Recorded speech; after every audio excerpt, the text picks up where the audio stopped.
Patreon.com/the Walk Off Podcast. $4 a month gets you in there. If you're watching this right now and you haven't hit the like button, Billy, get on it. Bug your brother. Tell him to do the same. I'm counting it like I'm a child now. 3 sleeps, baby. That's all we got left. Thursday, the Toronto Blue Jays are in St. Louis to start this 2023 season. I'm so excited.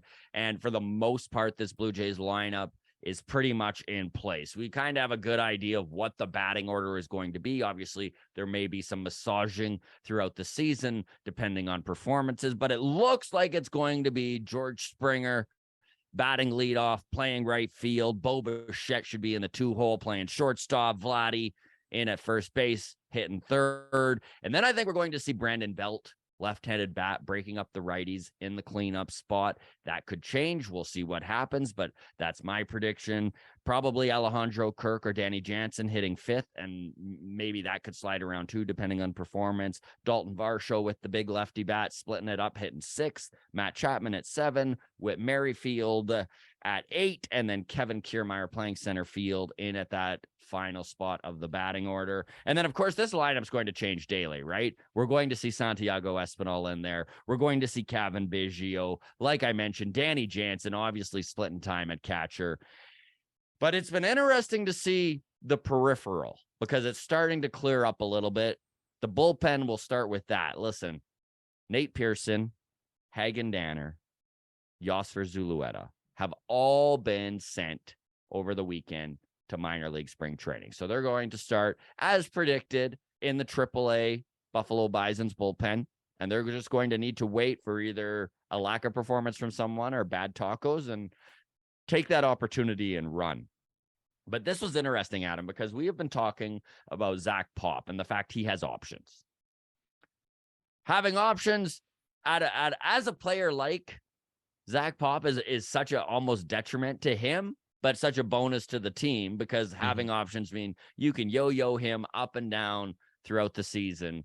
1 option per year. So Zach Pop is down to his final option. So 2023, they're going to be able to have him stashed in AAA at times if that 26-man roster doesn't have the flexibility to have him on it. But John Schneider said something over the weekend that kind of stood out to me, okay? Because Zach Pop had a great outing on Saturday. Then they brought him back out for back-to-back days. Now, this is just something that I think organizations across baseball like to do to try and stretch out their bullpen arms that could see back-to-back days. And I think that was the attempt they were doing with Zach Pop. Zach comes in on Sunday, and he gave up back-to-back home runs to Judge and Anthony Rizzo. So what does this mean? Well, it still looks like he's probably got a spot in this bullpen. John Schneider came out and said, as of right now, it seems as though he's going to be that 8th man in the bullpen. So Zach Pop is taking this spot, in my opinion, because I think what's going to happen with Mitch White is they're still going to sum it up as he's rehabbing. Right? We remember he had that impingement in his shoulder to start spring training, so he is behind the rest of the starting pitchers. So the Jays do have a little bit of leeway here to let him maybe continue to, again, quote unquote, rehab in AAA. They're not going to be able to play this game for long. My guess is maybe a week, maybe 10 days. You can have Mitch White stashed in AAA, and then you need to make a decision because Mitch White doesn't have options. They need Mitch White for starting depth, and I think he's a natural fit as the long man in the bullpen. Hey, that's 2 Yusei Kikuchi outings. It's a good point. How much more do you need to look at Yusei Kikuchi? I mean, again, small sample size, it's good. Better than a small sample size, it's bad. He looked good all spring training. Will that translate to the season? My question to you, Adam, and I would love to hear what everyone else is thinking too. Please drop your comments below if you've got something to say on this. When it comes to Yusei Kikuchi, he's had a good spring. I think he has rope. I think that he could I think he has rope. really, Okay. I think he could really crap the bed for 2, 3, 4 starts before there's actual talk within the organization of, okay, what are we going to do here? Do we give Mitch White a try, an opportunity here in the starting rotation? I think that this is just with how well he has done. I do think that they are going to let him have some runway before that the crunch kind of comes in around him. Where are you at? Like, do you feel differently? Do you think if he has 2 bad starts right out of the gate that they may actually consider moving him to the bullpen and putting in Mitch White? Seems Well, early. I'm just looking at his game log from last year and trying to discern where he fell off the radar. Um, Looks like April and May were pretty good last year. Right at the end of April, he had a 4 earned run outing that lasted 2 2/3 innings. Otherwise, everything looks pretty decent. 1 earned run over 6, 0 earned runs over 6, 2 earned runs over 5. Through most of April and May, it looks like that. And then into June, it was 4 earned runs over 4, 3 earned runs over 2/3 of an inning, 4 earned runs over 4, 3 earned runs over 4. So, yeah, he's probably going to have some rope based on the fact that that's how the season's looks like it went last year. He's done everything we have asked for this spring. Last fall, we keep referencing back to out of the bullpen, looked good for us. I would say, yeah, unless it's 2 horrific starts. Like if he goes out there with a gas can back-to-back games and just sets the game on fire for us, then maybe it's a quicker move to the bullpen. But I'd say The truth let's is too, there's not a lot of options. Like if no. Yusei Kikuchi shits the bed, there's Mitch White. You got Bowden Francis, who looked decent in AAA. You know, like Drew Hutcherson is stashed down there. You got Zach Thompson. Zach Thompson's probably the first man up.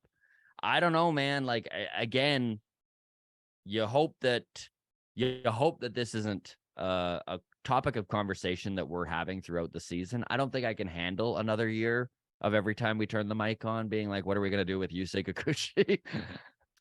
Well, I'll say this. As a Blue Jays fan, brace for bad Kikuchi once a week. And then be pleasantly surprised. Yes. Be pleasantly surprised. Hopefully we're right about that. But you're right. I mean, he probably needs to get us through to the end of May, if for no other reason than to buy those boys in AAA some time to prove themselves and to say, hey, look, I'm pitching 5-6 innings a day in AAA, or an outing in AAA, and my ERA is like 2. I can do better than Yusei Kikuchi. But yeah, it's gonna be tough to call up one of those guys who is unproven unless they're absolutely raking. And how long do they need to rake for before they go, yeah, that's better than the 4.8 ERA we're getting out of Yusei Kikuchi, right? That's a really good point, because even a guy like Zach Thompson, if you look at his career numbers in the big leagues, they're not eye-popping at all. Now, of course, he was with the Pittsburgh Pirates, which is always going to be a little bit more damaging to your overall numbers, just especially the last couple of years where it's been such a young team and they've really haven't concerned themselves with mental lapses. I mean, we watched phones fly out of their pockets. We watched guys literally standing at third base. Yeah, with gloves off. Like we watched mental lapses in Pittsburgh all season last year. So you don't want to read too much into Zach Thompson's numbers. But again, like you said, right, you need to give him some time to prove in AAA and even build his own confidence. Where's Drew Hutcherson at when it comes to confidence? I can't feel too good about where he's at, right? Like he's really fallen off the map. How much time do you need to give Ricky Tiedemann? Right? Well, that's what I was gonna say. Was how much does he press? Because I'm really trying to temper my expectations there. Yeah, right. I like really want to. Doesn't exactly. I know that the Alek Manoah comparison is just the obvious, easy one to make, but it's almost unfair to Ricky Tiedemann to be like, Like Alec Manoah has just had such a phenomenal career trajectory.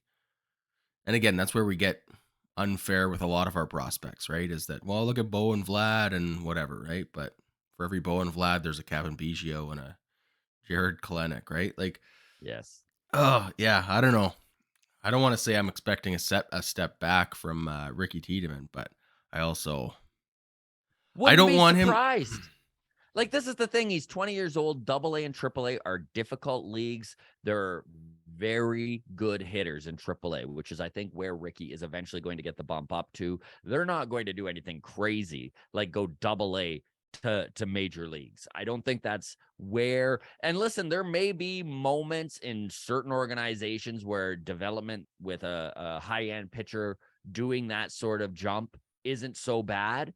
But that's not where the Blue Jays are at. The Blue Jays are in championship mode. They're in contend mode. And I think that they need Ricky to prove it at every step before they make room for him. Let's do this hypothetical, and then we'll move on here. We're getting long in the tooth already. Ricky Tiedemann, crystal ball, is dominating AAA through all of April.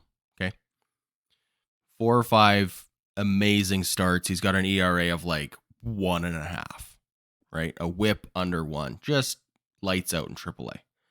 How bad does Yusei Kikuchi have to be for us to take his spot away? Like if Yusei Kikuchi is a serviceable 4 ERA, I feel like he still keeps his job, doesn't he? Oh, for sure.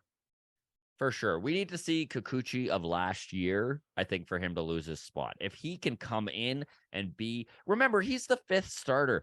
Every team's 5th starter is going to be a question mark, and the Blue Jays are no different. In fact, the Blue Jays rotation is looking better than most in this division currently, especially, and we will get into the New York Yankees and the injury woes that pitching staff is having. But, right now, if Yusei can come in and my God, dude, honestly, a 4.5 ERA, and he comes out and he can every If he can 5th give us day, he's 5 pitching or 6 5 innings, yeah. I know. That's kind of how I feel. That's good enough where we don't burn a year of service time on Ricky Tiedemann. Agreed. So, there you go. Agreed.